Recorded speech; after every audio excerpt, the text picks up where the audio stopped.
Okay, well, here we are. We're working on yellow tomatoes for sauce. We'll do red tomatoes later, but in the meantime, we've washed these beautiful tomatoes. We picked these up in Sharon, Connecticut at Paley's Farm Market yesterday. It was their last day of the season. Phenomenal value on tomatoes and other produce. We're just coring them. It'll make it easier to cook these. Coring them out, they've already been washed. We're going to put them in the oven in a few minutes, and we're going to just let them cook till they start to soften, because we're going to mill these in our tomato mill. And these are the end of the season tomatoes, so a couple of them have little blemishes on them, but not too bad. Take the cores out. We'll cut the big ones up a little bit, and then we're going to cook them. And then we'll put them through the mill, which will take the seeds and stems and skins out. And this is going to make a really nice orange tomato, yellow tomato sauce. So we're getting the cores out, and we're going to pop these in a 375-degree oven.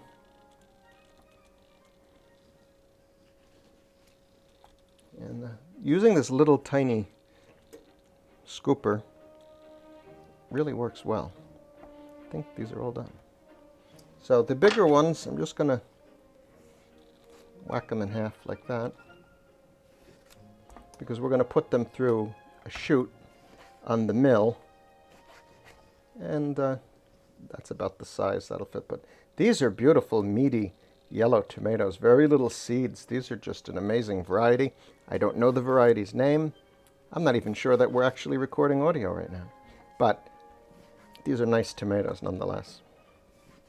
So we're going to just finish these tomatoes up now and get these into the oven, probably a half hour or so. I'm going to add a wee bit of water just to create some steam. So there's a lot of meatiness to these tomatoes. It doesn't seem like there'll be much water weight, which is great, because that means we're going to have to cook them for less time. Because if you cook them too soon and jar them, you get a lot of water. You don't get tomato sauce. So we cut some of our actual cook time down by reducing them this way. So into the oven. So the tomatoes are in the oven. We're going to cook them for 30 minutes at 375. The skins will blister and they'll be ready to be milled. We're going to set up the fire pit for later. We'll have cocktails by the fireside.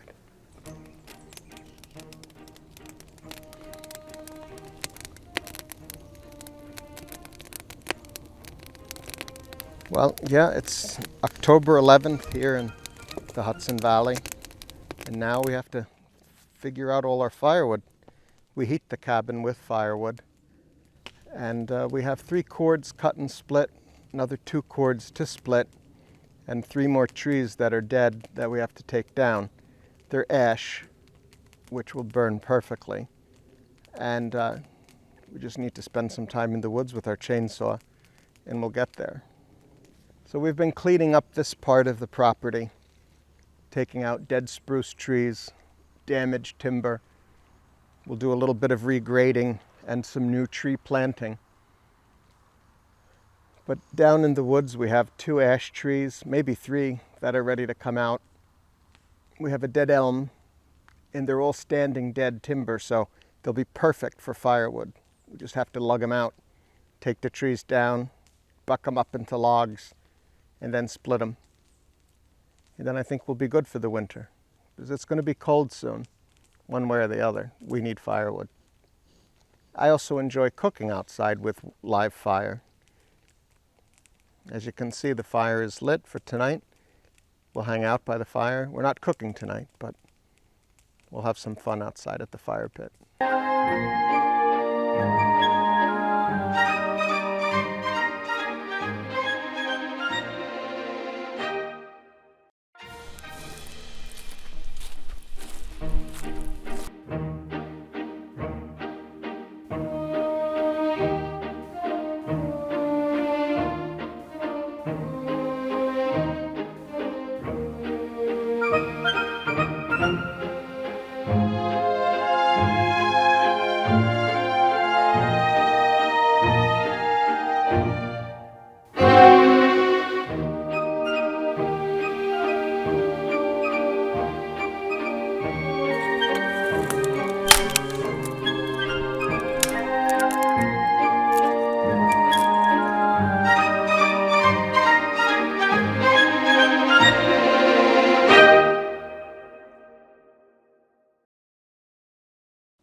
And you can see the skins are going to slip right off.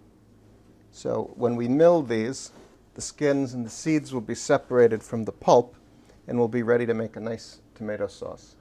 Then we'll do red tomatoes later, but this is going to give us an orange tomato sauce, which will really look great for Halloween, I think.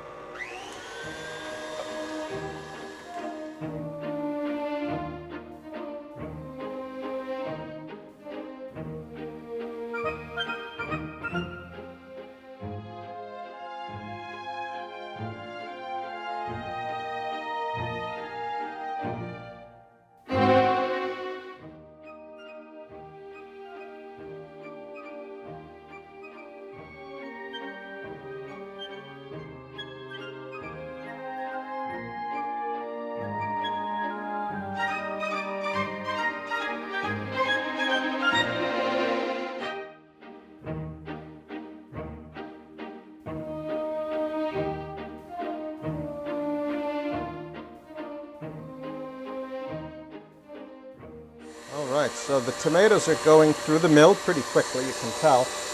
There's a fair amount of water, but that's not too bad. These will simmer and reduce, probably by a third, before we are ready to jar them in quarts. But these are these beautiful yellow tomatoes. I don't know the variety name, but I am going to find out because they're a beautiful, meaty tomato. End of the season. These are from Paley's Farm Market in Sharon, Connecticut. Yesterday they had their end of season sale. So, tremendous savings. I got a big case of tomatoes. And the scraps I'll run again just to get out any extra sauce that's there.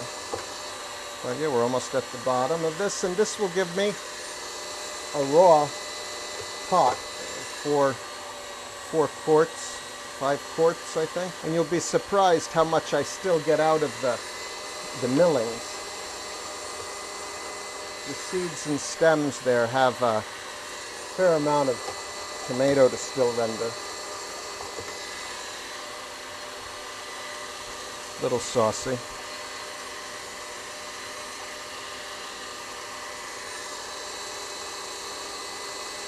It's important to clean as you go, though, or you get behind the 8 ball trying to maintain the kitchen. I tell my fiance that every day, but she doesn't always listen. So now that these are done, you can see we have a little water, but we added about 2 cups of water to create some steam when these went in. And you can see the millings here. If I run these again, I'll get some more tomato out of them. And the chickens will get this too. They'll peck through this and enjoy it. We used to do our tomatoes by hand with a hand crank mill, and I'm sure some people still do, but this was worth the investment to get this attachment because it cuts the time drastically. Okay, so now we're ready to let this tomato simmer and cook down. This is done. I'll send that over to the dishwashing department. We'll do a little cleanup here. We're going to get some basil.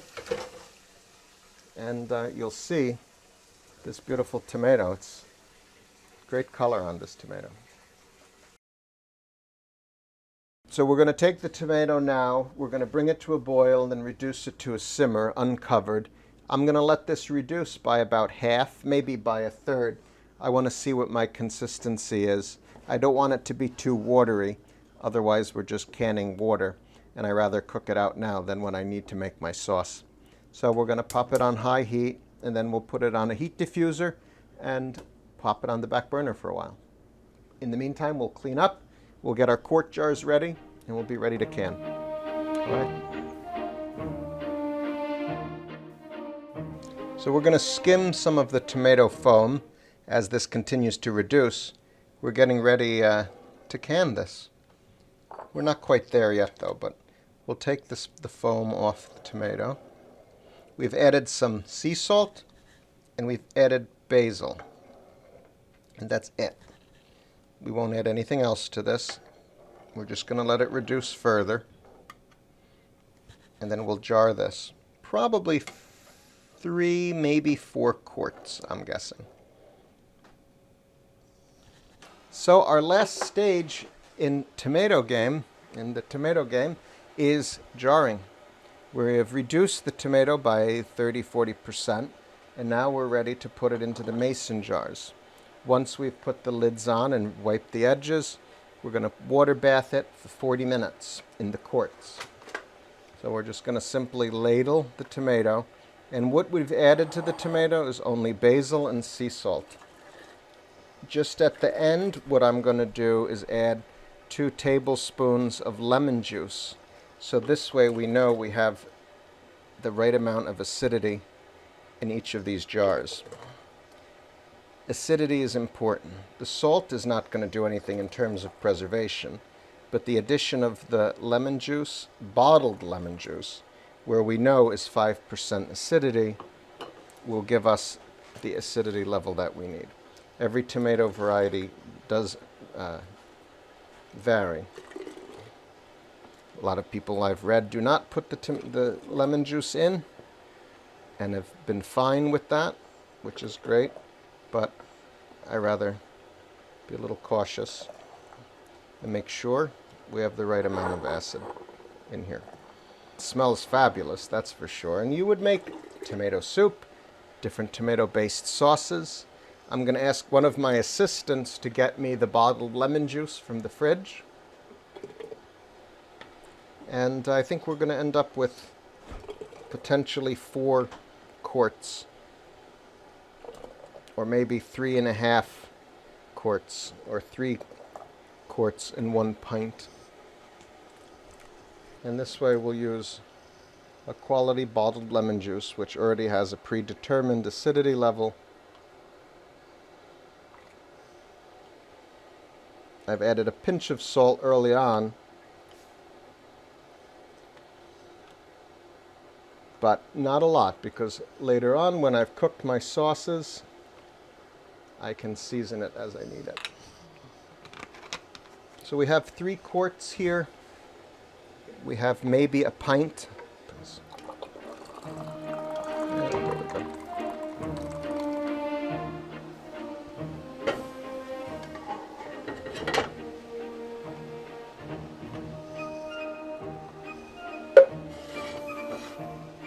It's a great fall color, I think, with this. We have a clean, damp tissue just to wipe the edges.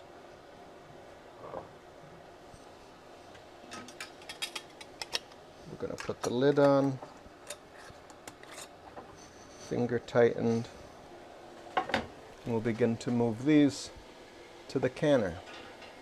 And the lids go on like this. The rings will go on like this. These jars are hot.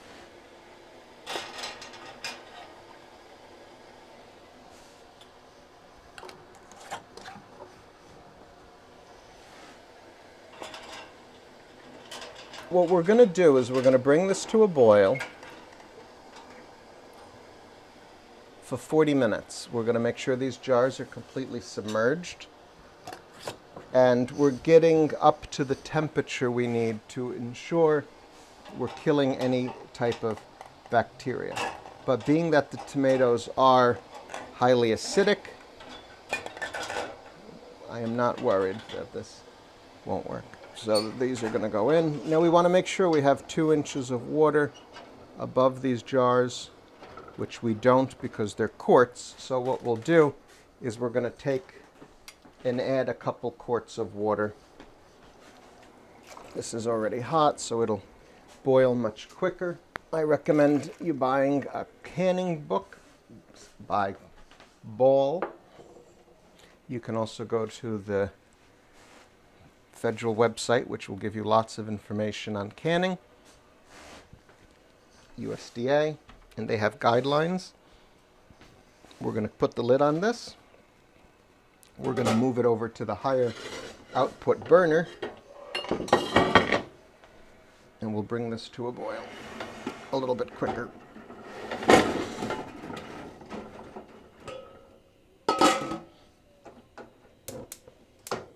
All right, so these are in. We're going to go for 40 minutes. Once we get to a boil, we'll set the timer, and then we'll take them out and let them cool. And then that'll wrap up today's canning adventures.